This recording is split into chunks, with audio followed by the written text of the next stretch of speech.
Sinasabi ko sa'yo Abby, pag di mo to pinanindigan, hahantingin kita sa Tomas Morato.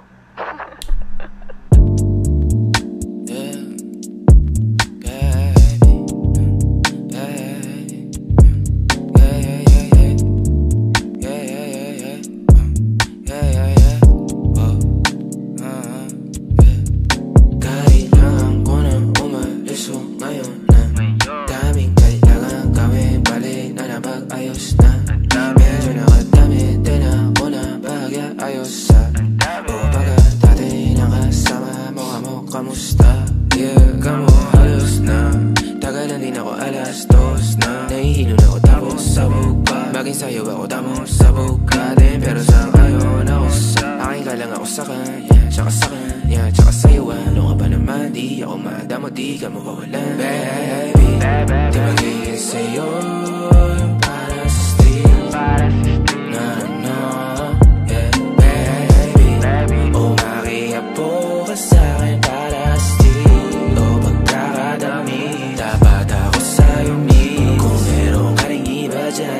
yan para tayong queen. At least di nagsisinungaling. Dumating ako, iba na hinahanap. Dati ay gwaping style mo, ngayon gusto na ng amat. Yeah, wala akong paki sa'yo baby. Ano ka ba?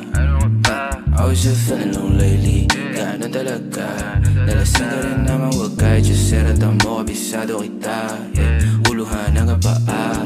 Pero kalimutan mo na lahat, tumingin ka sa'king mga mata. Ang kulay nakita mo, di ba green? Pagkasama mo siya yung masungit. Pagkarating sa'kin medyo malambing. Pag sa'kin medyo malandi, nawawala yung hapdi na nadarama paggabi. Pag ang mga labi nagkadampian na di na makaalis sa pwesto at ang oras ay uminto. Talagang ko kasi hindi ulat sa mga panindig ko. Lakas ng topak, taas ng toma, bakas ang kalmot sa likod. Dalawang pog sa panayang boka sa isa't isa. Baby, di magiging sa'yo yung para sa street. No, no, yeah, baby.